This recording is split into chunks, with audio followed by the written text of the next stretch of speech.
Ooh, I have to tell you this true fact about wolf spiders. And Okay. you're gonna have your mind blown. I'm excited about it. So wolf spiders are nocturnal and they're active hunters, and they typically form a burrow. So at nighttime, they leave their burrow and they go hunting, and then they have to find their way back by daytime. Mm-hmm. And so they have 8 eyes, right? Those 2 big ones in the front are how they see prey. They have 2 that are kind of like slightly above and back that are just light dark. So it's just like for extra like sensories of like where their surroundings are when they're hunting. And then the 4 that are underneath those 2 big ones are their odometer. Ooh. And their compass. Ooh. So when they leave their burrow, they remember, okay, I went this direction, this many steps. And then I went that direction in that many steps. So in order to get back to my burrow, instead of going back that many steps and then back that many steps, I'm just going to take the hypotenuse of that triangle. That's fucking sick. Fucking eat your shit, Pythagoras. Like, wolf spiders. Yeah, damn, that's cool as fuck. Yeah. Yeah. I just went down a rabbit hole with spiders one day, and I just learned a bunch of true facts. And when I learned that about wolf spiders, I read like a whole article about it. If I find it, I'll send it to you so you can link Please it. do. It's like a whole study where they had a bunch of female wolf spiders that they made little blinders for so they could cover different eyes and make them go through this maze. Oh, yeah. Awesome. I could use something to pull me out of marmot territory for a little bit, learn about something else. Yeah. So. Yeah, I mean, I'm just kind of slowly learning that if I were to go in for my master's, I'd probably study spiders. I think spiders are so fucking cool. Hell yeah. But yeah. Anyways, hi, how's it going? What's up, dude? What's up, dude? It's Karina. And Clark. And welcome to It's Always Spooky. It's always spooky.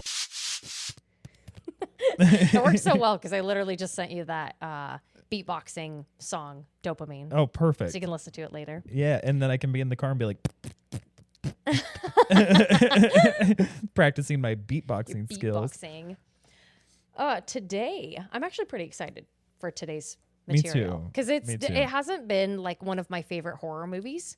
When you suggested it, it wasn't that I wasn't excited to watch it. I was excited because I don't watch it that often. Yeah. So we're doing 2018's Hereditary. Yeah. By it's written and directed by Ari Aster. And it was his debut film. and he did a fucking damn good job. Phenomenal job. Yeah. Yeah. Yeah, there's I will link, or actually let me pull it up really quick just so that I have the name of the video and the name of the creator handy. Yes. But a lot of the kind of special things that I learned about this show or about this movie was because of a video titled Hereditary, The Complete Guide, Everything Explained by Novum. Mm-hmm. If you are somebody who is as obsessed with Hereditary as I have been, this video is 4 hours and 37 minutes worth of content, and it breaks down literally every piece of symbolism, all of the lore behind the big bad in the movie, and it is comprehensive, to say the least. Yeah, I would say so. Yeah, I think I didn't even get halfway through it, and I learned way more about that movie than I thought I was going to. Yeah. Yeah, this is one of those things where it's like, why would I do the research when he already did? No shit. Well, and I didn't even cover it all, so. No. But anyways, to get through the rest of the metadata, I do have the tagline. There's 2 of them. Every family tree hides a secret, and evil runs in the family. Love both of them. The title card for this movie, there isn't one. They don't have a title card until the end credits. So I just actually had just the treehouse with the, I think it's Elwes symbol on the front of it, which stands for like shielding or protection. Yeah, and I will bring it up because typically we do bring up our title card. At the very end of the movie, before we get into spoiler territory, it brings up just the title, Hereditary, and the T turns red and it drops down into Ari Aster's name, and then a different letter, A or whatever, turns red and drops down into the next name. And so it's showing like generations, like as it's moving down the credits list. I love it. So I thought it was really clever. And for this being a debut, that's fucking nuts because as Novum says in that video, this is like formulaically a perfect horror movie. Mm-hmm. And we'll get into ratings and stuff later and like whether or not we agree with that. But for this to be a debut movie and I'm excited to learn what it made and everything. Oh, yeah. But for people who don't even watch horror, they know about this movie. Mm-hmm. It's one of those ones that has like spanned genres, spanned interests where people are just like, yeah, no, that movie fucks. Oh yeah. Or I Yeah. feel like it could even have that staying potential of like Halloween, for instance, where people who haven't seen the movie know that clucking sound. Or they know that I am your mother. Yeah. Yeah. Right. They can like conjure those scenes, right? Even though they Yeah. haven't actually seen the movie. This movie stars Toni Collette, who plays Annie, Mother. Millie Shapiro, who plays Charlie, Gabriel Byrne, who plays Gabriel Byrne. I think it's just Burn. Or Byrne. Gabriel Byrne, who plays Steve, and then Alex Wolff, who plays Peter. Peter? There's a couple of other Peter. actors in here. I typically just do like the top billed cast, but you do also have like Joan. yeah, And you've I don't got know Joni. who plays Joan. Holy shit. Joni's really far down there. Ann Dowd plays Joni. I was going to say, I knew her from Handmaid's Tale. Right. Budget for this movie was $10 million. Mm-hmm. The opening weekend was June 10th of 2018. It made $13.5 million. Okay. It grossed worldwide $87.7 million. Damn. They did it. On a fucking $10 million budget. They- in 2018. They did it. Damn. Yeah. Yeah. That's fucking impressive as shit. And then I believe it was not that long after this one, Midsummer came out, right? Not very long. Yeah. If this came out in 2018, Midsommar was the next year in 2019. He's making money. Yeah, no shit. Making some damn money. Yeah. Yeah, crazy. Like I wonder if he did film them almost back to back. Yeah. We should do our spoiler-free recap. That is a very long plot summary. Holy shit, bro. Okay, one is a single sentence and the other one is like a fucking paragraph. So the single sentence one is, a grieving family is haunted by tragic and disturbing occurrences. Okay. Yeah. Which I think is pretty accurate. It's about a family who recently experiences the death of their matriarch who passed away in their homes. Like they were caretaking for her. And it has like a bunch of strange occurrences happen in the wake of her death that are very specifically targeting the family and like not only their sanity, but also like their lives. Yeah. Yeah. I like that. Themes. I only wrote down a couple for this one. Uh-huh. There are definitely a lot more that you could kind of like get in the weeds with, but I wrote down 3: family trauma, grief, and mental illness. Yeah. Right. Yeah. Yeah, those are definitely the big 3. I would even, just because we've already done our spoiler-free recap, so after this point, we're into spoilers, Yeah. I would even also call it like a folk horror or like a cult horror. Yeah. Yeah, I think it was Ari Aster who said that Hereditary was, what did he call it? He said it was like a long traditional like occult story, but it's told from the point of view of the sacrificial lamb. Oh, okay. Right. So Yeah. it's like this long-standing journey of like trying to get this ritual completed, almost like Paranormal Activity almost too, right? Yeah. And then like, but instead of it, being told from that perspective, it's like it's told specifically and showing you the demise and the downfall of the sacrificial lamb of the ritual that's coming up. I like that. I think in Novum's video, he said something to the effect of it's a supernatural metaphor for mental illness, which is a metaphor for a supernatural issue. And so it's just like a metaphor sandwich. Interesting. Yeah. I kind of like that too. I really do like that. Yeah, because Yeah. there's some interesting dialogue that's in this movie later on. I'm gonna bring it up about like a theory that Annie starts to have like as the occurrences happen, and like her take on the events versus like what's actually happening. Yeah.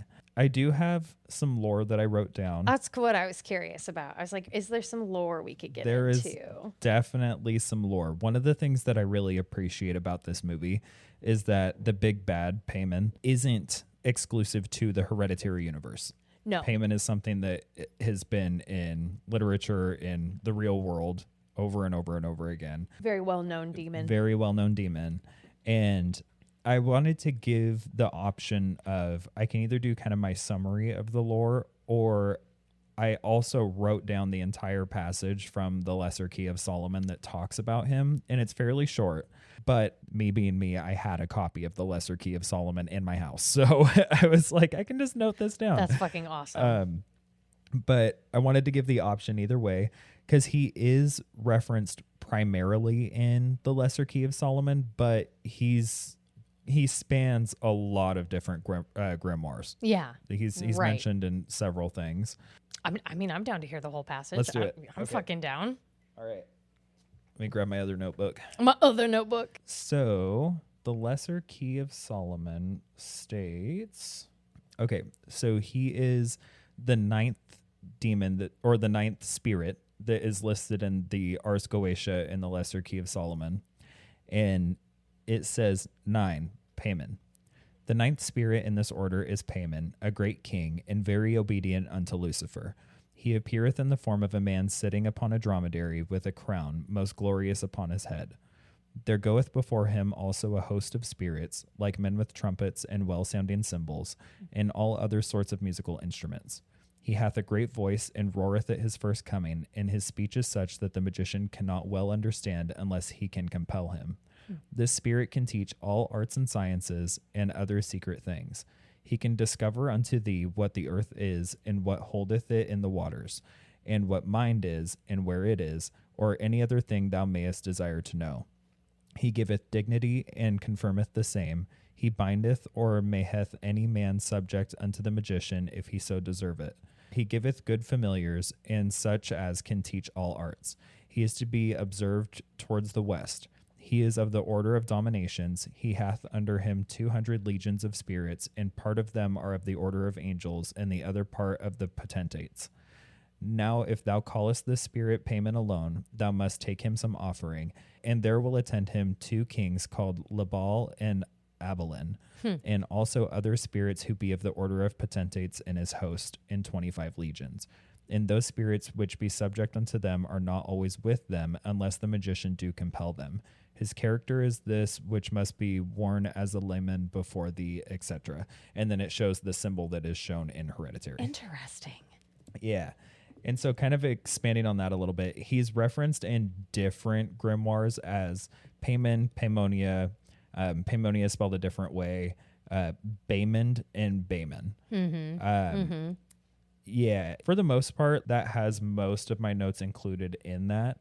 One of the things that I thought was really cool to bring up was that if he is summoned, he has a really hoarse voice, and he'll shout first, but then you have to command him to speak. And once you command him to speak, he will speak in his native tongue. And then you have to tell him to speak in your tongue. So he's trying not to be understood over and over again. That's until very you're like, no, you have to speak to me the way that I can understand.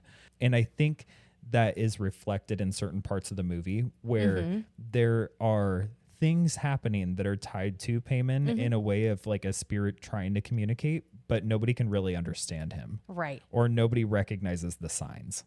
So I think that was like their cinematic representation of being like, oh, he's speaking his language. Definitely. Yeah. Well, and I think in that Novum video also, from what I remember, there was some interesting dialogue that Charlie had. Like whenever, like especially in the beginning when they're supposed to go to the funeral and Charlie was sleeping in the treehouse and Dad comes up and it's like, oh, for God's sake, Charlie, it was freezing out here last night. That's how you catch pneumonia. And Charlie's just like, that's okay. Yeah. And it was just a very nonchalant, like, you know, that's okay. I could freeze to death, whatever. And Novum was saying that could be, there could be pretext there, or like this subtext there that Payman wants to die because he wants a male host. He doesn't want a female one. So he's Yeah. like, fuck it. I don't care if I die of pneumonia. Who gives a shit? It's also one of those things where part of Charlie's communication is the tongue clucking that she does. And in a lot of representations, Payman, even though he is a man on a camel, he looks very bird-like. Yeah.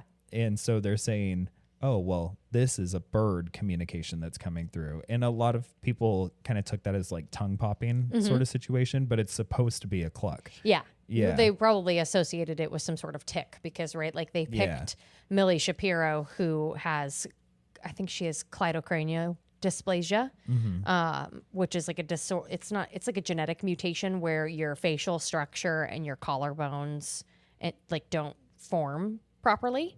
And it takes a little bit longer, even like surgery to correct. And so she looks kind of off. And they even have her being portrayed as in like special needs, like special education classes. And so I'm wondering if lots of people associated that clucking with like a tick that she has. Yeah. When really like it's Payman just like communicating. It was one of those layers of like, oh, this is a lot of people would associate, which is incorrect, but a lot of people would associate being in special needs classes with some sort of mental health issue. Right. And so that's one of those layers, like Novum stated, of like, oh, mental health issue that is a metaphor for actually something spiritual that's happening or something supernatural that's happening. Right. And that's also being portrayed as a mental illness. Yeah. Right. Yeah. So Yeah. fun. So many layers to this movie. That's all that I had for lore. Just because I feel like you can really go into like cult behavior and all that kind of stuff. But I think especially knowing that we're going to eventually be covering Midsummer, like we'll get into cult shit then. True. 'Cause that's, yeah. Even though this is about a cult, we don't get to learn too much about their cult. No. Right? Other than like what they were doing to summon Payman. We don't really know too much else beyond like what Annie's entire upbringing probably was. If like her mom was secretly like, well, I shouldn't say secret in quotation marks because that's what she says at her funeral. She's very secretive. She's a very ritualistic woman. And so I'm kind of wondering like what her upbringing was like. Yeah. What that looked like. Yeah. What lessons were drilled into Annie from birth. Yeah. Because they were drilled into her brother at birth, which is why he committed suicide, right? Like, interesting. Are you ready to get into our favorites? Yeah. Or we could even do quotes if you want to do quotes. We can do quotes. I have two. One of them is very long. Really? Yeah. I'm fine with that. I feel like I have two also, but oh, I think I know which one you have. Yeah. Oh. Yeah. It is from literally one of my favorite scenes in cinema. In all of cinema history. And it is also this is the pinnacle for an argument that awards neglect horror, because there is no fucking way that Toni Collette should not have won an award for this movie. I know. No fucking way. The awards don't matter. The awards don't matter. Who gives a shit about some dumbass fucking award that somebody else created, some academy or whatever? And who plus, gives a shit? half of them don't even watch the fucking movies. Exactly. So like who honestly gives a shit? Yeah, we actually have better credentials to give a fucking award than most of them do. Yeah. So Do your quote. All right. Don't you swear at me, you little shit. Don't you ever raise your voice at me. I am your mother, you understand? All I do is worry and slave and defend you, and all I get back is that fucking face on your face, so full of disdain and resentment and always so annoyed. Well, now your sister is dead, and I know you miss her, and I know it was an accident, and I know you're in pain, and I wish I could take that away for you. I wish I could shield you from the knowledge that you did what you did, but your sister is dead. She's gone forever. And what a waste. If it could have maybe brought us together or something, or if you could have just said I'm sorry or faced up to what happened, maybe then we could do something with this. But you can't take responsibility for anything. So now I can't accept and I can't forgive because nobody admits anything they've done. Pop off. That was one of my quotes, was that fucking face on your face. Yeah. That fucking face on your face. It's so iconic. And I wish even after watching this movie as many times as I have, I wish that I could hear that in Toni Collette's voice, but I only hear it as Trisha Paytas. Uh-huh. Yeah. My second quote is from earlier in the movie, from Ellen's funeral. And it's when Annie gets up to the podium and says, "It's heartening to see so many strange new faces here today. I know my mom would be very touched and probably a little suspicious." Yeah. Yeah. I love that one. Honestly, mine is also by Annie, which is just really fucking funny because you already said that fucking face on your face. My other one is when they come home from Ellen's funeral and Annie looks at her husband, Steve, and goes, "Should I be sadder?"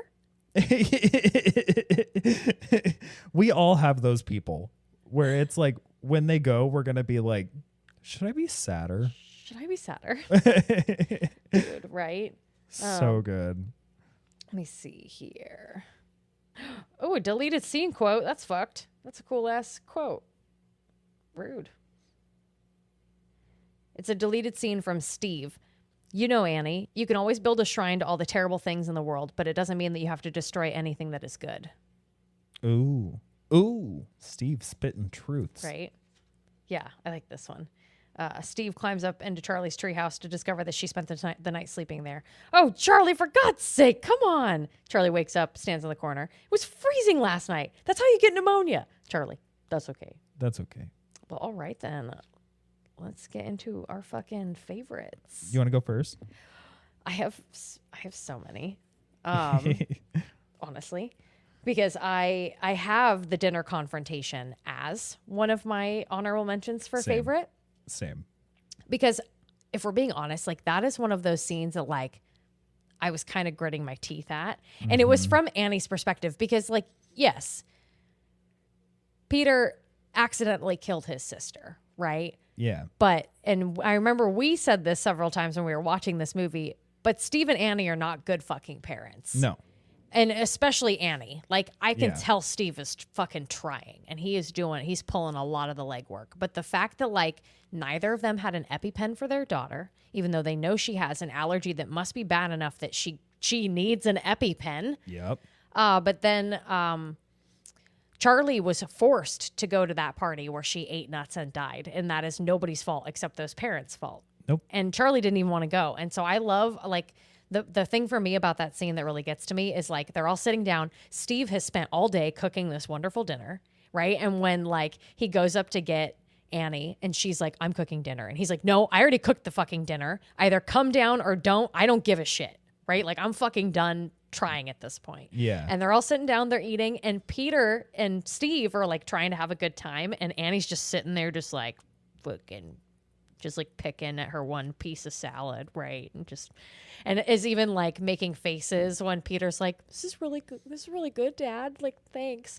And she's just like, and that's when Peter's like, is there something wrong? Like, do you want to say something? And she's like, no.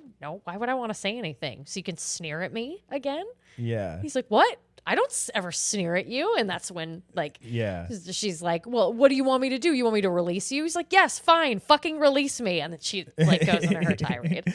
Yeah. And that scene, it is one of those ones where you're instantly transported into those just horrific family conversations. Yes. And you feel so uncomfortable watching so it. uncomfortable.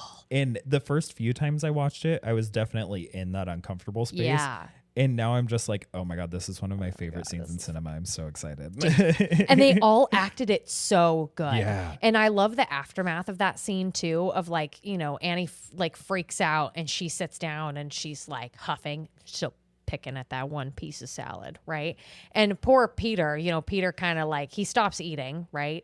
And he looks up and he just says, "What about you, Mom? You made her go to the party. Yup. She didn't want to go." Yup. And I love it when Steve's like, "Okay, we're stopping this. We're stopping this right now. I put an end to it. Yeah. Cut it out." And, like, you see Annie and she's just like, and he's like, "I said stop it. Fucking stop it." And she gets up and she's like, "Fine." And she leaves. He's like squirting her with water. Yeah. Stop. Yeah. Stop. And I, like, the heartbreaking part for me is after she storms off and Peter doesn't do anything. He's still sitting there shell shocked. And Dad, like, starts to try and eat again, and then he leans over and he touches Peter's hand like in an apologetic gesture. Yeah. And then he tries to eat, and then he just fucking can't. He's just like, God damn it. Yep. Like, I tried so hard. You ruined this perfect dinner. And it's like it's all fucked because Yep. Peter shouldn't have tried to drive Charlie when he was literally 10 sheets to the wind fucking high, but like that was literally not his cross to bear. Yeah. And just trying to like draw some parallels from my personal experience, like I have celiac disease. If I go out to a friend's place or anything like that, I have to be careful about what I eat, if I eat at all. Yeah. If somebody has a nut allergy, especially one that leads to anaphylaxis, that's another level of awareness that they need to have. Yeah. And they shouldn't be offered anything. You never know what's being made. You never know, even if the food itself doesn't contain any like nut material in it, you never even know if it's like the ingredients are created on shared belts that have nuts. And most nut allergies, you have to be that heightened. Yeah. When you have to be diligent about what you're using. And and if you know you're sending out a young child who they just don't know to ask about those things, like they shouldn't be on their own. Or like you should at least have talks with them where you're like, hey, these are the things you can eat. You literally would have to bring your own food, which sucks, but like it's the safe thing to do. 2, you should have an EpiPen. Yeah. People should know how to fucking use it. Peter Yeah. should have known how to use an EpiPen. Should have known what to do. Yeah. Right? And there were plenty of people at that party too that like Yeah. maybe they had an EpiPen. Maybe somebody could have called the police or an ambulance or whatever, right? Like it's a woulda, coulda, shoulda type of scenario in terms of this movie. But like that's is funny about this like confrontation scene at dinner is like Annie is treating Peter like he's the worst piece of shit on earth because he won't apologize for killing his sister when she needs to take some accountability and responsibility for the fact that she's kind of a bad mom. Yeah. Yeah. If nothing else, there should always be an EpiPen in that car. If not on their person, it should be in the vehicle that drives the family. Right. And like, I get it. EpiPens are expensive. Yeah. I get it. Like they're expensive, but are they more expensive than your child's life? Because if you look at my later scariest scene, Yeah. I would think it was worth the $700 or whatever an EpiPen is. Yeah. Especially since it's not like they're a downtrodden family. Like they have an affluent amount of money. They obviously live in a very nice house. Afford they an have EpiPen. very nice You're telling things. me that they just chose not to. Yeah, That's what you're telling me. I'm fairly certain. I think Novum mentioned it in the video. I'm fairly certain that Steve is like a psychiatrist or something like that. Like they have good health insurance. They can get a fucking EpiPen. Yeah. Plot hole podcast. Anyways, Jesus fucking Christ. Other honorable mentions that I had. I fucking love all the symbols Yeah. in this movie, like the fucking Satany, Zazas, and then Liftoch Pandemonium are written in various places throughout the house. For what I found, they're just supposed to be invocations of Payman. They're just like the furthest solidify, like having Payman slowly infiltrating their house and infiltrating their lives because they're written like over people's beds and shit. Yeah. This movie is rife with symbolism. Yeah. It is everywhere. Yeah. Let me see. I also one of my questions is I was wondering why Payman likes chocolate. Do you notice that like Charlie's eating chocolate for Yeah. her screen time? I don't really know. I don't know if that's something that's like Payman specific. Right. Or if that's something that's Charlie specific. Well, because I remember an interview with Ari Aster where he says that Charlie doesn't exist.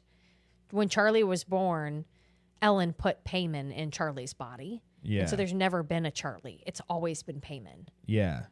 Which is interesting because then when Peter becomes Payman at the end, Joni calls him Charlie. Yeah. Maybe it's just because Charlie lives in Payman for whatever reason, but yeah. Oh yeah, because then there's also the moment where they have the fucking candle Zuka and Charlie is actually present and you find out that like Charlie has never been there. like is like, who Yeah. are these people? Who are And, these like, people? Yeah. Yeah, I was kind of curious how a lot of the paranormal stuff happened in their house because I Yeah. kind of figured there was like, it was like hypnotism and then also the cult Yeah. that were like working, doing things in the background. I'll Google really quick to see if chocolate is a payment thing or. I was just curious because like I just noticed like she's always either chewing a chocolate bar or she's eating M&Ms or like chocolate was obviously something that Payman really liked. This is from the Hereditary subreddit. And somebody had asked, what's up with Payman eating chocolate? I watched Hereditary for the second time yesterday and I loved it, but one thing still bothers me. Why is Charlie/Payman eating chocolate in almost all of Charlie's scenes? Top comment says, this comes up every once in a while, but the only thing that we've found is a proverb that says chocolate is the devil's food. Thank you. Yeah. That's all I wanted You're welcome. to know. I love that. I love that. Reddit. All right, that's all of my honorable mentions for favorite.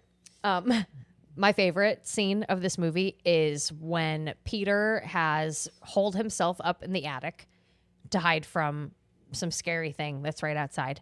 And he gets up and he kind of feels something really weird. And he looks to his left and he just sees like 4 naked people just standing there. And they're just like, and he goes, ah! And he just jumps out the window.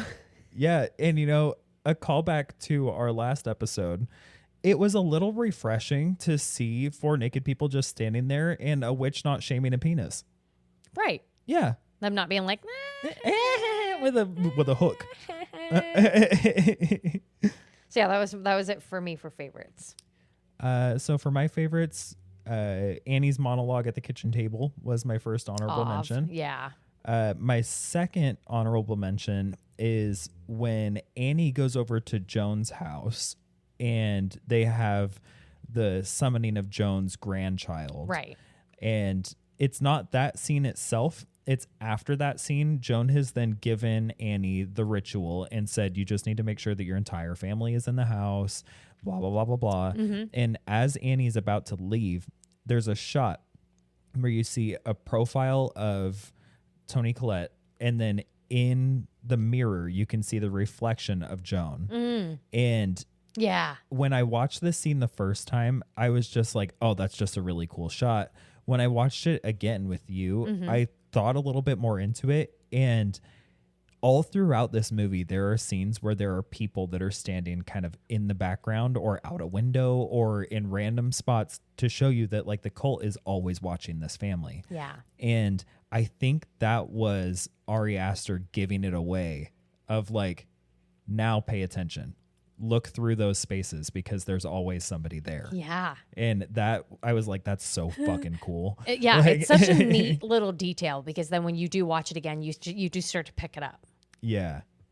And then my favorite scene, which is actually my favorite scene in all of cinema, like hands down, easily my favorite scene, is the moment where Peter is up in his room and he's still in shock from the fact that his sister's head just popped off in the car. And the night has gone by. It's morning time. And the frame is entirely on Peter's face through the duration of this scene. Right. But what you hear in the background is Annie saying that she's going to take the car. I think she's going to run an errand. She's going to get balsam wood. Yeah, she's going to get balsam wood. I'll be back in 20. Yeah, I'll be back in 20. And you hear her go down, open the car door, and then you hear just what is honestly the most accurate portrayal I could possibly imagine of a mom finding their dead child. Oh, yeah. And the way that you don't see that, but you feel every bit of that while just seeing Peter's face, remarkable. Oh, definitely. Like, that is, to me, that is what cinema is. Yeah. Is like, you don't even have to see it. We made you feel it. Definitely. Yeah. And I like how, just to add on to that scene, that's one of my honorable mentions for scariest, is it's on Peter's face. You hear Annie's initial reaction of finding Charlie, and then it goes from his face to Charlie's head on the highway. And it's like, it's fucking covered in ants, you know, like part of her jaw is severed. One of her eyes is like swollen shut from the anaphylaxis. Like, it's fucking gnarly. It is. And it's button ended. It's like bookended by this scene of there's like a stormy night. You can see like lightning flashes and then you can hear thunder. And it's Annie just fucking losing it on the floor, just like rocking back and forth, just saying like, I just want to die. I can't handle it. I can't do this. Like Charlie and Steve's just trying to comfort her while she's going through this.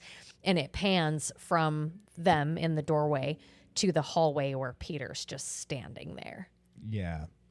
This, for being a horror movie, this movie is emotionally gut-wrenching. Oh, yeah. Oh, yeah. I have another scene for you because it's not in my honorable mentions for scariest, but it is one that I bring up. It comes a little bit later. It's one of the nights that Annie is going to go out to go to like grieving counseling, right? Mm-hmm. And so she's probably come home from work or whatever errand, and she's literally just like fucking sitting in the car, right? And you don't notice this at first because you're watching from Peter's perspective, and he comes home and he puts his bike down. And then we notice as he rides by that Annie's sitting in the driver's seat in the car, and it goes to her perspective. And there's this heartbreaking moment where Peter puts his bike down and he's standing in front of the front door and he's just quivering and he looks like he's about to cry. And he, like, you can tell in his brain, he's like, I don't want to go inside because I don't feel safe in my house. And like, my mom hates me and like all of these things that you're just imagining him thinking. And he, you know, just eventually he just kind of like, you know, gets his big boy face on and then walks in the door. And the moment he leaves, she turns the car on and leaves. Yeah. And that was like a very realistic scene to me of just, again, this like family dynamic. Mm-hmm. This whole movie, like, if you are somebody who comes from any family trauma, this movie is going to trigger you, but it's also going to be so satisfying in a way. Yeah, validating. So, validating. And then you're just like, okay, it's not just me. Mm-hmm. Like this kind of thing is... It is very accurate. Yeah, even though this is a fictional portrayal of this. Yeah. Like, it is very accurate. It is very affirming to be like, yeah, I've felt that. I felt that. Oh, yeah. Or like it has a very good portrayal of mental illness, too. Yeah. Because, I mean, every family, I feel like almost every family has some kind of mental illness that's going on that really goes unchecked for a long time. And or that people don't want to talk about it because it's hard to talk about. Yeah. Yeah. Shall we get into scariest? We shall. I have a lot. I feel like I have more honorable mentions for scariest than I did for favorite. I've taken a new strategy with my notes where I only give myself maximum 2 honorable mentions and then my favorite. And so it's making me be really decisive. I like it, And though. as somebody with ADHD, being decisive, Don't not like my forte. Nope. But I'm doing it. All right, then.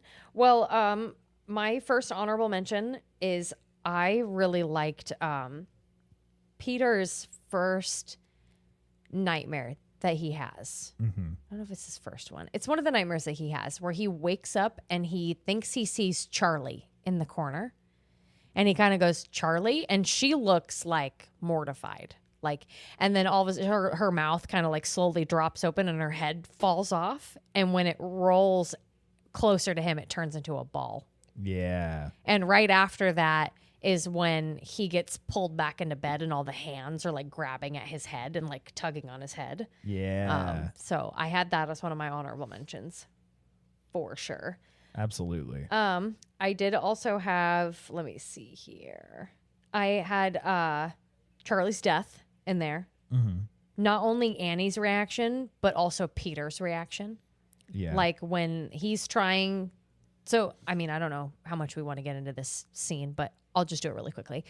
Charlie and Peter go to like a little party, like a little high school party.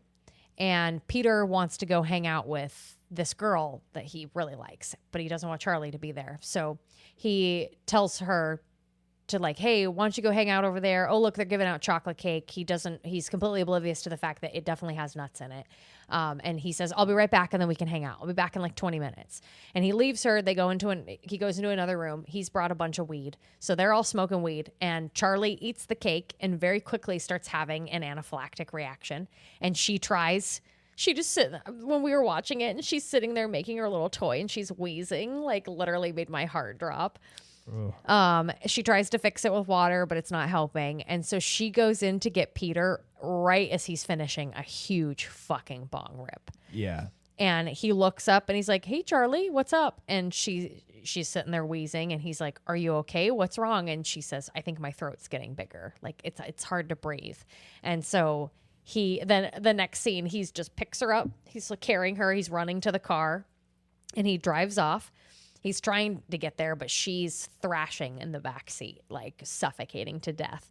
And so he just floors it. She sticks her head out the window to get air, and he sees a deer in the road and swerves, and her head gets decapitated on a fucking telephone pole. Just, the sound it fucking makes is gnarly. It's so good. Gnarly. So bad, so good. Oh, yeah. But, Peter slams on the brakes. And it has this really great moment where he kind of stops for a second, and he goes to look in the rearview mirror, and it kind of has like this shaky cam moment of him like panning up to the rearview mirror, and then he like doesn't. He just keeps looking at the road, and then he says, "You okay? Yeah, you're okay. Okay." And then he just lets his foot off the brake, and he just cruises home. Yeah. And he goes all the way home, and he parks. He doesn't park in a parking spot. He just parks the car, turns it off, gets out, goes inside, and then his fucking parents go, oh, thank God, they're home. I'm not going to go check for signs of life or anything, but like they're definitely home. Charlie sleeps out in the fucking treehouse half the time anyway, so like it's not unusual that only one set of footsteps came in or whatever. Yeah. But he just literally goes and he just lays in bed and goes to sleep. That portrayal of shock where you hear him tell himself, "Yeah, you're okay." But then you see how slowly he starts driving home, where he knows. But what are you going to do about it? He's just like, what do I do? What do I do? I just got to get home. You're going to go pick her fucking head up off the ground, right? Yeah. Like, and I love that moment of him, like, his curiosity. He wanted to look at the back seat, but then he was like, don't. Yeah, like, you don't want to know what's back there. No, and he knows he can't hear her anymore. And yeah, and the callback to that scene too, that happens later on when he goes to smoke with his friends, and he's like, "I think my throat's getting bigger." Yeah, and he has like a little panic attack. Oh my God, that was such a sad scene. Yeah, and then I also want to bring up in the party scene, specifically when they're like chopping up the nuts to make this cake, one of the things that Novum also put in their video was that this is indicative of all of their surrounding people being part of this cult. Because what teenage party do you ever go to where somebody is home making a cake, first off, let alone while the people are there? And there is certain color indications of this is cult, this is payment, this is this. Interesting. And I think they signify that like it's a blue or something that's supposed to signify payment, and it's a red, I believe, that's supposed to signify cult. Interesting. And every one of the friends that's at this party has something red on. I think that's what the thing is. That's pretty cool. Yeah, I like that. I'll have to go back through and make sure that the colors that I'm saying are accurate, but I'm pretty sure that that's what the color scheme is. That's cool. Yeah. I like that a lot, honestly. And so they think that the friends were initiating Charlie's death. Yeah. Well, they were just setting the pieces in motion, Yeah. right? They're like just setting the events in motion. I like that. Yeah. Other honorable mentions that I have, I won't really get into like the scenes, but like Peter, when he broke his nose, was pretty incredible. And I have some fun trivia about that. Steve's death was also very interesting. And briefly touching on it, I do also like that Annie kind of has a very different theory, where because of all of these things happening and because of her relationship with Joan, she starts to think that their house is possessed by some sort of spirit that wants to hurt Peter, because she did this seance where she summoned Charlie. Yeah. And it has nothing to do with like the whole cult situation thing. I think that just leaves my scariest. I'm so excited to hear it. I don't have any idea what it could be, but I'm curious if we might have a similar one. Well, mine is, so it's a bit of a two-parter just because like it's kind of one continuous scene. It's Peter gets knocked out after he breaks his nose. His dad brings him home and he gets put upstairs into bed. And then Annie like tells dad about dead mom who's in the attic, and she's also telling him about how there's this book, Charlie's sketchbook, that like they have to burn it because this is the only, like, she's found a bunch of pictures of Peter and he's in danger and like they have to get rid of the book. But she tried to get rid of the book earlier and she got lit on fire when she tried to throw it in the fire. So she claims to Steve, like, you have to do it. And when you do it, it's going to take me too.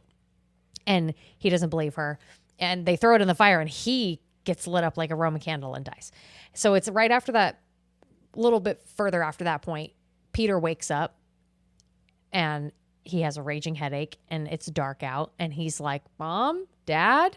And you just see fucking Annie in the fucking corner of the room, just like hanging out there. And so I like that. That's kind of a slight honorable mention. But when Peter gets up and he walks around the house, she leaves, right? And you see her when he finds Dad in the living room, all torched, and he's like looking at her, and you see Annie, and she's like behind him in the ceiling. And Peter goes to turn around because he hears something. He hears a creak, and he turns around and he sees that naked dude just standing in the doorway. Yeah. And he's just like, what the fuck? And then Annie just is all of a sudden on the other side of the room, and he turns and he makes eye contact with her, and she just starts chasing him. Yeah. That's my scariest fucking scene. Yeah. It's just him making eye contact with Annie, and then just like they have that very brunt like musical cue too, and then she just fucking just starts tearing ass after him. Yeah. And then like chases him up into the attic. He pulls the thing closed, and he immediately starts hearing her banging on the like door with her fucking with her head. And that's the end of the scene for me, is when he's like, mommy, please stop, you're scaring me, stop. And you just see her just fucking like banging her head against it over and over again. That's one of my honorable mentions, was Annie headbutting the attic door from the ceiling. Yeah, that effect is pretty cool.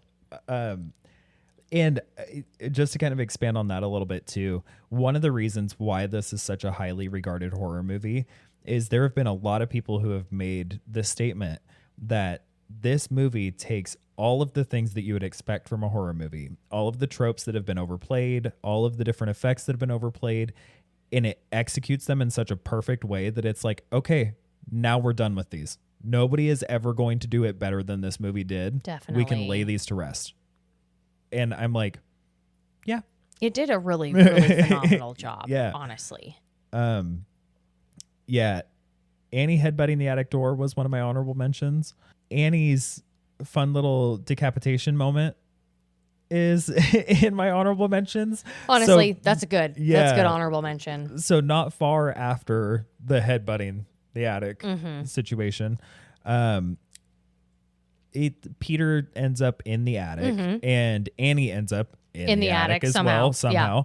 And Peter looks up and he just sees Annie with, I think it's like piano wire. It's piano wire. Yeah. Sees Annie with piano wire just seesawing back and forth on her own neck. Trying just working on cutting her head off. And you don't see much. It's a very dark scene, but it's equal parts scary and kind of comical. It is a bit to funny. see it at the same time. Yeah. And I love when comedy and horror merge like that. Definitely. Yeah. Oh, yeah. Although I will say it is kind of scary the way she's fucking staring daggers at him. Yeah. Like that was kind of terrifying. And then I had a tie for my favorite and my other honorable mention. For your scariest and honorable mention? For my scariest and my honorable mention. The sleepwalking scene with Annie going into Peter's room and having almost a forgiveness moment. Yes. Almost a forgiveness moment. But then you recognize that like something's not quite right with the feel of this moment. Right. And I'm not going to go into all of the details of it, but you learn that this is a dream. And then you see that Annie is dousing them in gasoline or lighter paint fluid. Thinner. Paint thinner. Yeah. Dousing them in paint thinner. And you suddenly hear Peter say, "Why are we wet?" And then you see Annie light on fire. And then you're like, oh shit, now Peter's gone too. But then you learn that was a dream. It was a dream, right? Yeah. But it also indicates that Annie has a history of sleepwalking, which you don't really know up until that point. Well, yeah, and there is a bit of it's a tie-in too, because there is a moment where she's talking, I think she's talking to Joan about like how she hasn't had a good relationship with Peter and Charlie for that matter for a long time because of that one sleepwalking incident where she woke up having already covered them all in paint thinner, and she was holding a lit match, and she woke up to like the children screaming at her, and so she was like, but I didn't light it, so like what's the big deal?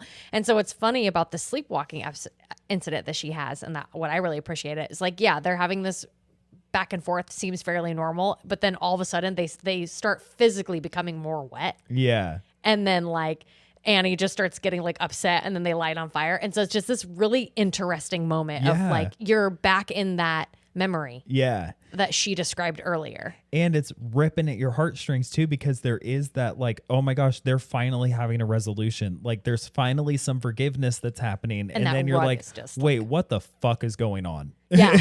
Oh, it was a fucking dream. Yeah. No, where it's absolutely. Like, oh my gosh, yes, they're healing. Why are they wet? Why are they wet? Fuck. Oh, fuck. Oh, she was dreaming. Yeah. Okay. Right. And then the thing that's tied with for my scariest scene is I just wrote, poor Peter, he's just trying to get an education. When he's in the classroom, well, he's trying as much as a teenage boy normally does. Yeah, right. But when he's in the classroom and you can tell that he's still totally checked out, like he is in the thick of his grief, and he looks over into the reflection. I think it's like a cabinet or something like that he's looking at. But he looks over, and as he's looking over, his reflection, of course, does the same. But then his reflection just gets the most demonic smile on its face. And then he audibly like shouts for a second. And then the teacher, I think, just like calls his name or something. He's like, Peter, like, is everything okay? And that's right before he starts smashing his face into the desk. I think that's a time beforehand. There's a couple of times beforehand where he just doesn't feel good in class. And like when he just looks at himself in the mirror, that's just like a regular shot. It was another time when he just physically didn't feel good. Yeah. And then I don't think he saw anything. He just had that moment where like his hand raised up. And it looked like he was having a stroke. Yeah. And apparently most of that was physically acted. Yeah, you're right. Those are two separate scenes. Because there's like tension building scenes. Yeah. And like he has that whole moment where he's like at lunch and he hears Joni shouting at him, Peter. Yeah. You know, and she says, Zagtony, Dagony, and Paragon. I think if I'm going to pick between the two of them, the sleepwalking scene will be my scariest one. Yeah. Because I love that it does fuck with your heart at the same time. It does. Like, it fucks with your heart. It calls back that earlier memory that she gave. Yeah. Right? And like, yeah, it's a really good scene. And then I kind of like that it ends with like her waking up.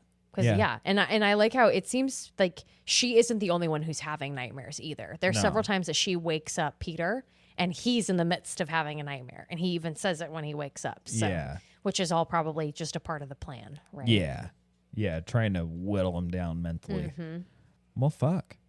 I think that's it. I think that's it. We should do trivia. I'm looking through my notes just to see if there's anything else. Oh, fuck Grandma's letter. Yeah. Grandma's letter that she left in that little invocations. Yeah. This is a scene that like I did not notice the first time we watched this. I noticed it the second time. I forgot to bring it up in my honorable mentions for scariest, but it was when Annie is looking through her mom's stuff and she finds those notebooks and she finds like the thing on payment and stuff like that, right? One of the things that she finds is a letter from her mom. And I wish I could pull it up for you, but it just says something like, my dearest Annie, I'm so sorry that I've done this. Like, I'm so sorry for your losses. But just know that like our rewards will pale in comparison to the things that you're going to sacrifice or whatever. Yeah. And then like your dearest mommy or whatever. And so it's this very ominous, very like, it's ominous and also almost like threatening, like a Yeah. threatening letter to get. But then after she leaves, she's about to leave, right? She's like, oh, I don't like this. She puts it all away and she goes to leave and she turns off the light and she looks up and she just sees her mom Yeah. standing in the room, and she just looks like she's just smiling, like she's just been there this whole time. Oh. And Annie's just like, Mom? And she flicks the light on and she's gone. That fucking actually made me jump a little bit. That note too, because there's so many ways that you can take it where it can be foreshadowing. There is still more loss that you're going to experience before we get to our riches in this scenario.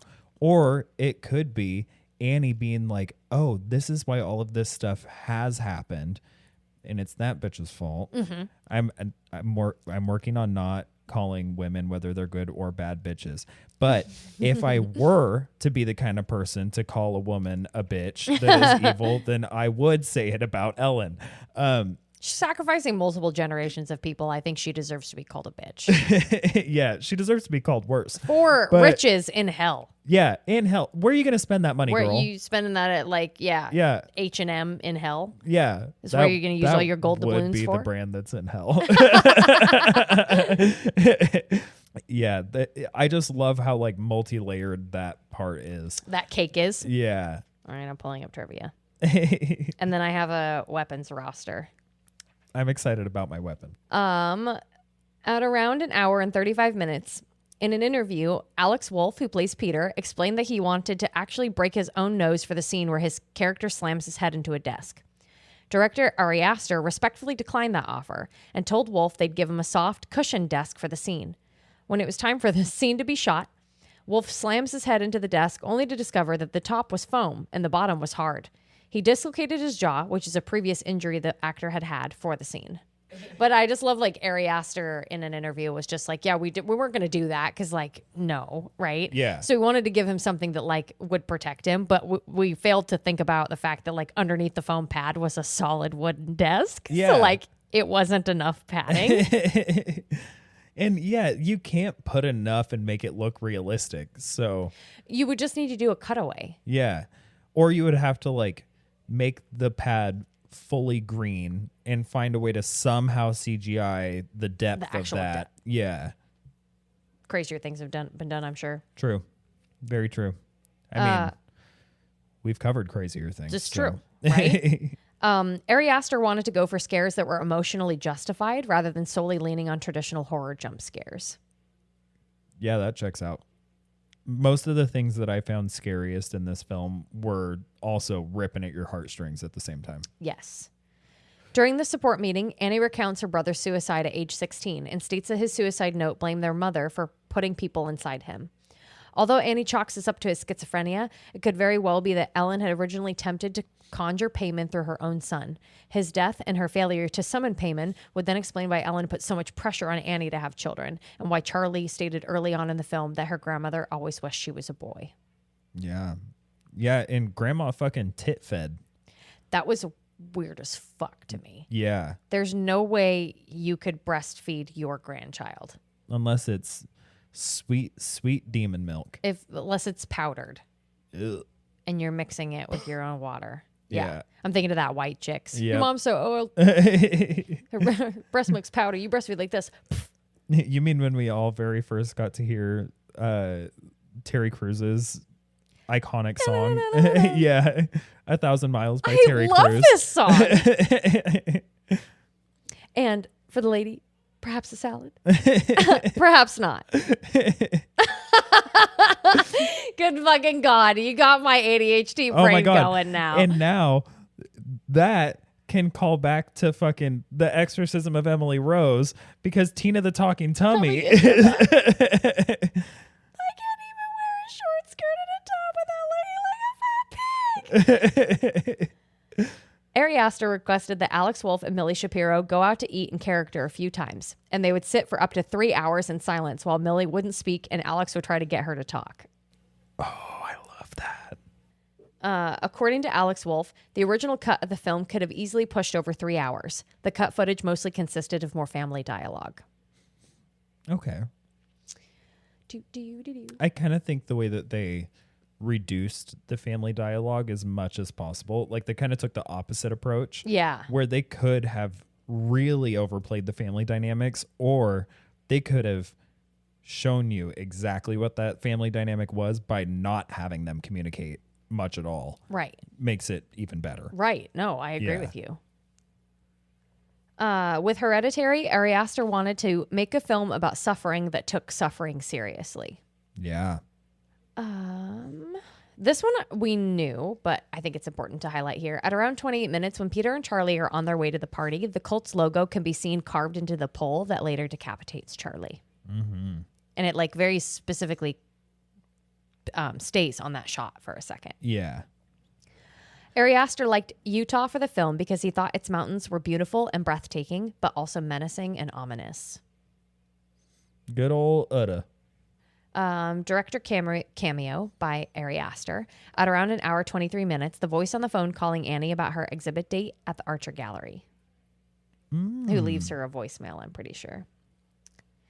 Hereditary's advertising campaign has been credited for keeping Charlie's death a secret from viewers, notably by showing Millie Shapiro prominently in the trailer, even though Charlie is alive for only about a quarter of the film.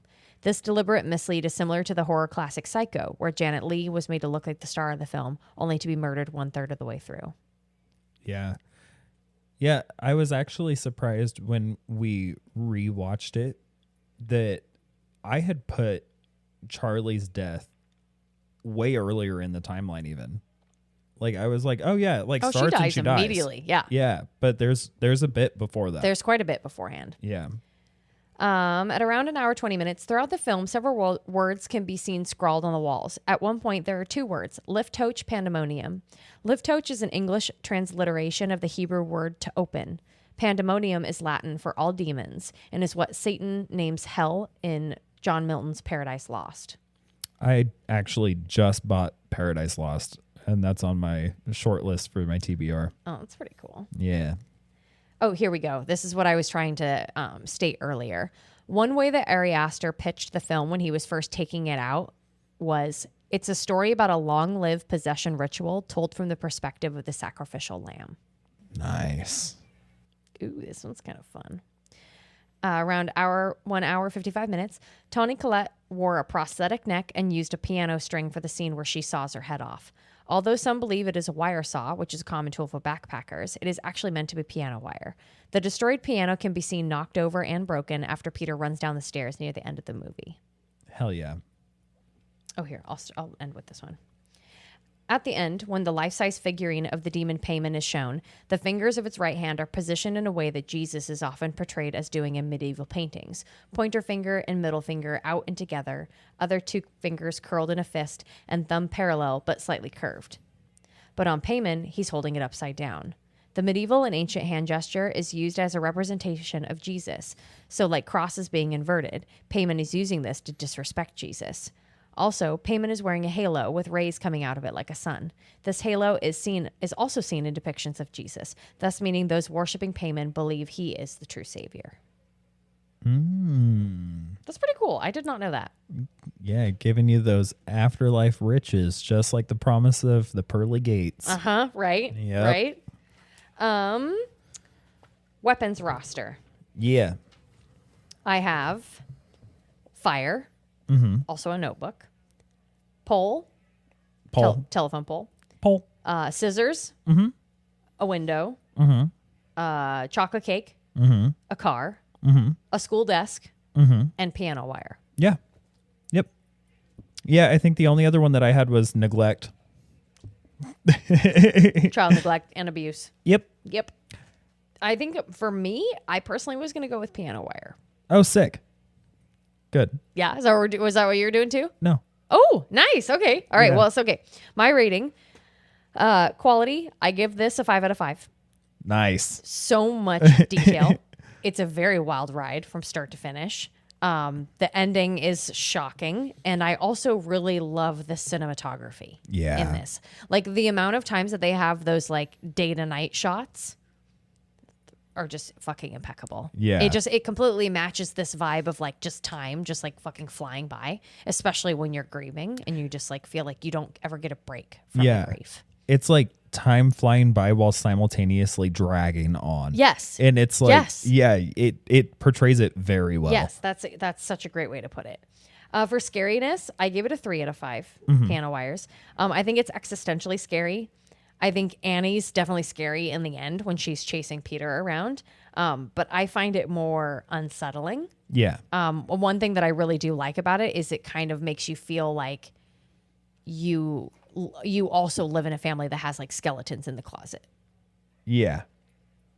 And then finally for rewatchability, I gave it a 3.5 out of 5. It's not one of my favorite movies. It's not one that, like, if I were to pick a movie, I don't know that Hereditary would be on my short list. But I feel like it has so many details and so many Easter eggs that it warrants at least a second watch, if not a third watch. Yeah. Agreed. So for my weapon, I chose outdated telecommunications infrastructure because we don't need telephone poles anymore. Yeah. So for quality, I also gave it a 5 out of 5 for exactly the same reasons that you mentioned. This movie, as well as Midsommar, actually solidify Ari Aster as my favorite director. Easily. The amount of detail that he puts in things is comparable, if not superior, to all of the most highly regarded directors in history. Oh, definitely. And I think that we've seen just the beginning of what he is capable of. Oh, absolutely. There is one trivia point that I will bring up just because you said that Ari Aster always creates like backstories and autobiographies for every character for his films. Hell yeah. And they're not like a one-page reference sheet. Yeah. Sometimes they are very extensive because it helps him shape what happens to that character. I think in the past, we've seen the really iconic horror directors like Hitchcock and then like Kubrick, who was the first person to really put like iconography in things and really put symbolism as a heavy thing in his films. Sure. And Ari Aster is like taking all of those together and wrapping them and putting a bow on it and being like, let me show you how to do this the right way contemporarily. Definitely. Using all of the tools that we have available. And I think that's one of the reasons why it brought it up for me. There is no ding on quality in this, and any plot holes that we can find, I think there's an explanation for it. Like even with them not having an EpiPen and that sort of stuff, she didn't give a shit about her kids. Yeah, right. So like, right? Yeah, obviously not. Or like, I don't know, maybe they'd only ever had an anaphylactic experience one time. Yeah, but it is, yeah. Right? Yeah. Like not a whole lot of plot holes. That would really be the only one. But like if you have to have a one gimme of like, we just didn't have enough time to go pick up the EpiPen. Yeah. I'll give it to you. One in a over 2 hour movie versus like you and I have watched hour and 15 to hour and a half movies and been like, there's 16 things here that don't make sense. Yeah. So yeah, quality 5 out of 5 outdated telecommunication infrastructures. For scariness, I gave it a 4 out of 5. I wouldn't say that this is like, boo, kind of scary. No. But the reason why I bumped it up to a 4 is for that exact reason, that it's emotionally justified scares. And for me, I have a bigger reaction to a movie that is toying with my emotions than I do with one that's just trying to scare me. Yeah. And I felt like this movie was making it personal. And I'm like, all right, then. It makes it scarier. Yeah. It does make it scarier than if it were to be something that was just like trying to physically shock you. Yeah. Like a Hostel, right? Or like something like that. Or something that was trying to be super paranormal, like a Paranormal Activity. Yeah. Yeah, because Paranormal Activity, like you go into it knowing like, at least before they started making a ton of them and trying to go really far into backstory and all that kind of bullshit. You go into that movie just thinking, I'm just going to get scared. And that's the depth of it. Definitely. Like, well, and I was thinking yeah. to myself that one of the things that's great about Hereditary is this kind of, not everybody's family lives in this cult where they're trying to resurrect demons, right? Yeah. But it's like very clearly telling this narrative of like every family has a secret. most families carry trauma through their future generations.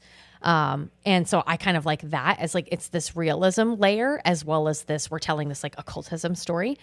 And it also makes me think of like people that grow up in actual cults. Yeah. Right? Like Mormon cults or like LFDS or whatever. Yeah. Who, you know, they learn once they get older, like, oh fuck, I live in a cult, and then they escape and leave. But like for the longest time they didn't realize that was just their reality. That was their upbringing. Yeah. So that's what I like about this movie is that duality of telling something that is very real. Trauma. Yeah. Secrets. Yeah. Shared like generational, like past trauma as well as like actual trauma that you're experiencing in real time. Yeah. As well as like telling this like not a superfluous narrative, but like a narrative that doesn't really happen to everybody. Yeah. Being in a cult where you're trying to resurrect some demon. Yeah. Putting that metaphor sandwich with a paint job on it. That's like, this is going to be wild. Yeah. But this actually means this, this, and this that are all things that really happen. Right. Yeah. Right. Yeah. Fucking phenomenal. And then rewatchability, I actually gave it a 5. And the reason why, I don't normally like movies that are over 2 hours long. Right. Like, I have a pretty hard stance that like an hour and a half is all you really need for a movie. But I don't find myself at any point in this movie thinking how much of this is left. I feel like I'm in it the whole time. I do think that as far as contemporary horror goes, it is one of the best. And that's arguable, of course. This is my opinion.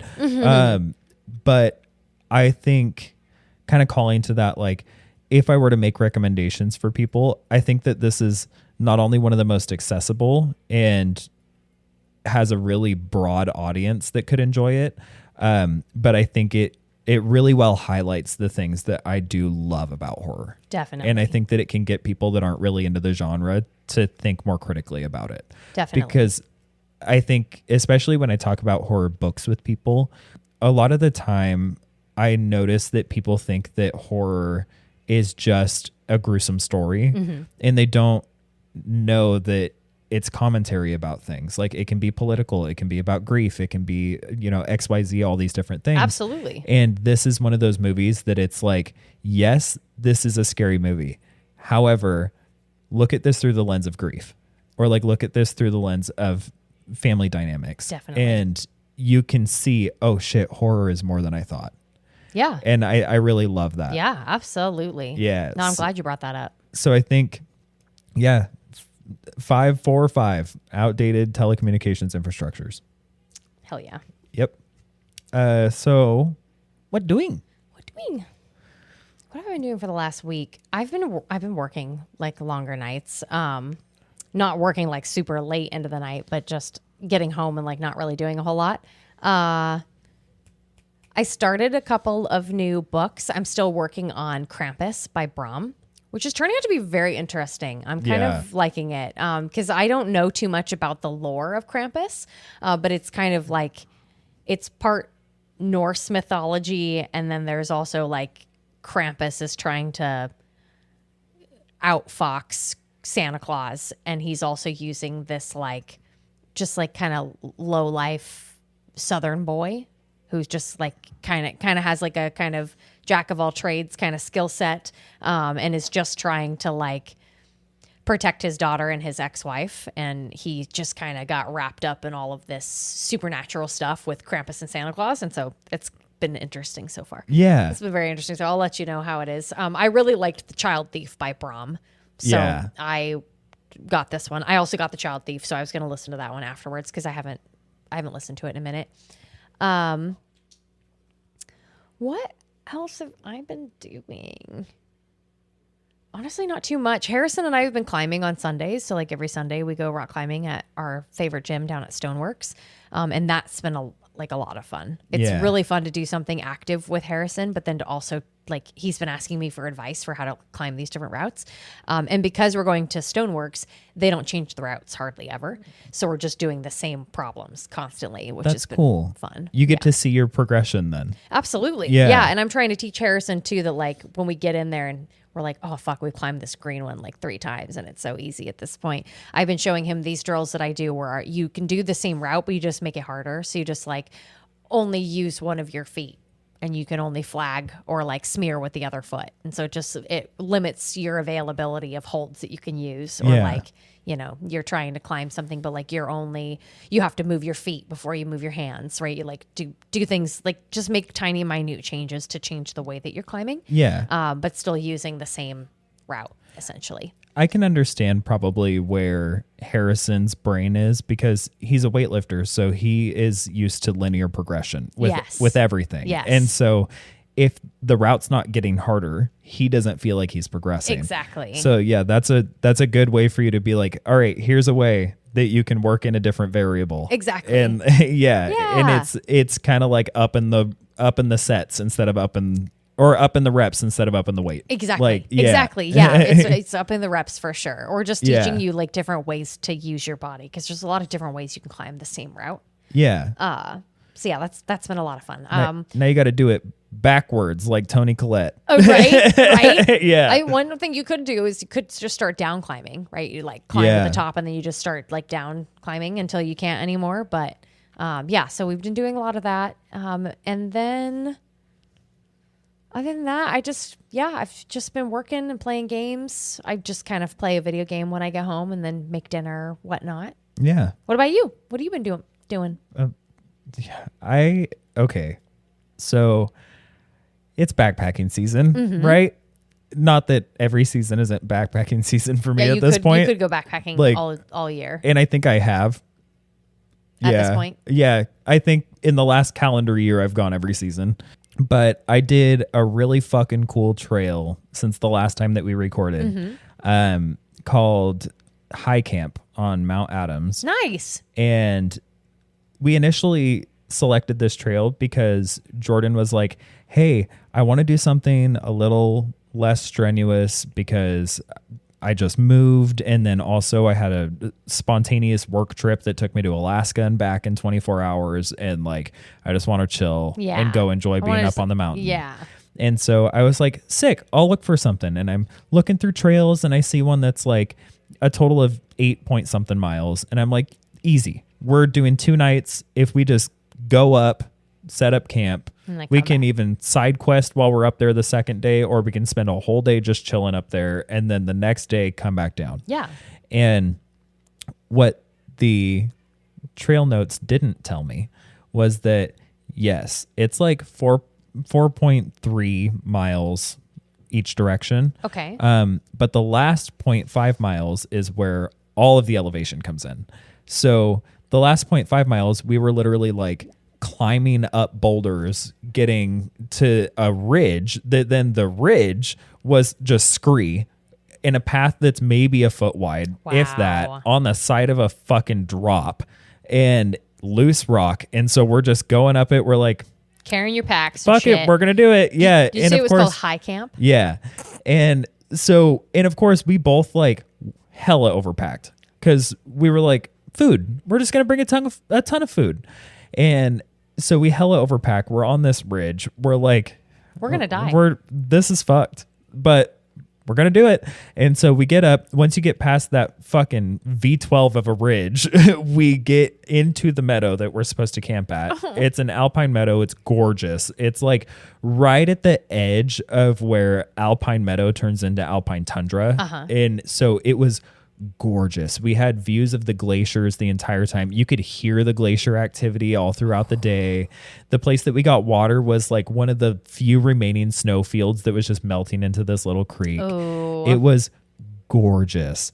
I like looking out the window of my tent or looking out the door of my tent.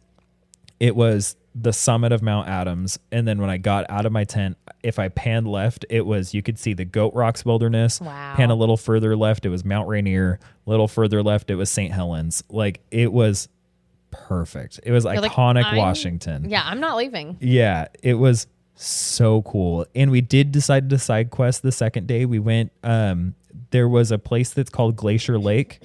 It was really fucking cool. There was supposed to be a trail. We saw cairns kind of sometimes.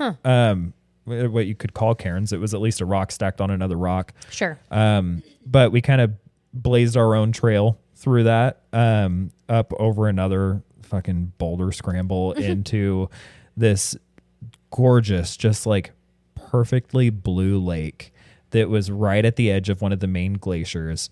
And while we were sitting at the lake, part of the glacier cracked and fell into the water. And we got to experience like a little tsunami because like the water receded super fast and then bolted back up there. And we were like, fuck, we got to get up. Like we were sitting on rocks and we're like, oh shit. And just like went up a little bit and we're like, okay, we're good. But to be there when it happened, and we just like sat for another hour and a half trying to see if it was going to happen again. Right. And we could hear things start shifting, but I was just really happy that we got to see it. That's so cool. So that was kind of like the big overarching thing. And just prior to that, I had gone on a trail with Danny that was fucking cool too. I am so grateful that my brain is wired in a way that I find enjoyment in that's something this hobby. Yeah. And that's something I got to bring up too. It's Danny. I'm just so, I'm so happy. I love hearing about your backpacking adventures. It's the one thing in my life that I do that's kind of crazy shit. No, it's fucking awesome shit. It's not crazy at all. It's awesome. Yeah, like I don't consider myself to be like an adrenaline junkie or anything like that. Like I don't do things that risk my life very regularly. Sure.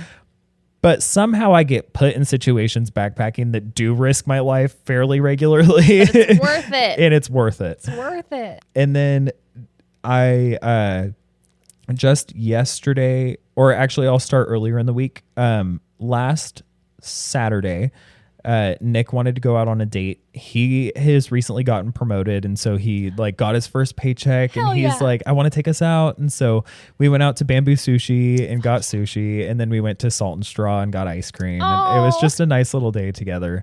And then we had a recreation of our date last night with my friend Issa and his wife Chelsea, who live in Arizona. They were up visiting. That's awesome. So we got to go get Bamboo Sushi and go to Salt and Straw again. And we got to do it with them. And Nick hadn't met them yet. So it was cool to have them meet. Right. And Issa like Snapchatted me today and was like, it was so cool to meet Nick. He's such a cool guy. And it just makes me so happy when like my people love my people. Yes, of course. And that brings me into like, you got to meet Danny. I got to meet Danny. Like Danny is family. Like that is my brother right there. And I'm like, how have my brother and my sister not met? I don't understand. But yeah, we got to go out and have Thai, and that was really fucking cool. That was really fun. I really liked that a lot, honestly. Yeah, you two, of course, Mom and Nick also, but like you two, Chase, Mom and Nick are like the people that are the most integral to who I am as a human. Yeah. And it's so nice that now like everybody knows everybody. Yeah. Yeah. We could have a party. Nobody's gotten to meet Chase yet. The Arkansas is far. Yeah. But we'll make it happen. One day, honestly. Yeah. I'd meet halfway. Yeah, we'll make it happen. We'll probably make our way over there at some point. Yeah. The other just like small things, I read Project Hail Mary by Andy Weir. That was rad as fuck. I don't like science fiction, but I like that book. Yeah. I finished East of Eden by Steinbeck. Ooh. That was also, that is a perfect story. Like it spans like 3 generations of these families, and it's a light retelling of the story of Cain and Abel. Interesting. And okay. There's no way for me to put into words how remarkable this book is. Like I get why Steinbeck is regarded as one of the best authors. Wow. This was so fucking good. It was 600 pages that I never wanted to stop. Wow. Yeah, it was so good. And then I'm currently listening to, via recommendation from Chase, Dungeon Crawler Carl. Oh, yeah.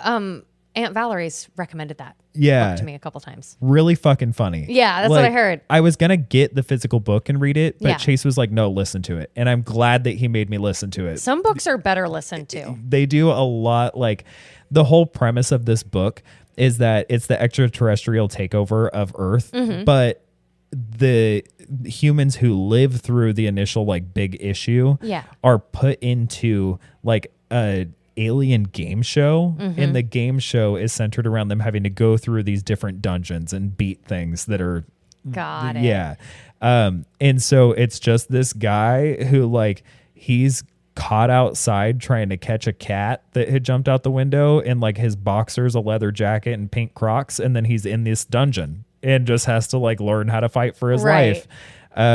And the audiobook, they do different voices for everything, which is great, but then like the AI for the game show has like an AI filter on it, and it's so fucking funny. It like I did not know what to think with this, and I am thoroughly enjoying it. Absolutely. Yeah. Guys, then like you're probably insinuating like that's what makes it such a fun audiobook. You wouldn't get the same experience if you read it, right? Because you just read it all in the same voice and tone and timbre. Yeah, but no, you get like almost like the Big Brother announcer in this story where it's like, you've unlocked this achievement. Right. And there's even one where it's like you've unlocked a bag of dicks chest or something like that. Like it's just stupid shit. That's fucking awesome. I love it. It's highly recommend that. Okay. Highly recommend. Okay. Yeah. Yeah, I feel like that's everything. The only other things I've been doing is I've been playing. I actually am replaying Cosmic Wheel Sisterhood. I'm trying to go a little bit less of a pacifist route and a little bit more aggressive. So we'll see how that goes. But I just love how much variety there is in that game, because it's kind of like a choose your own adventure, and maybe partially not a dating sim, but like a sim where like you're just constantly talking to people and making decisions that then fragment into different butterfly effects. So yeah, I highly recommend it. Yeah.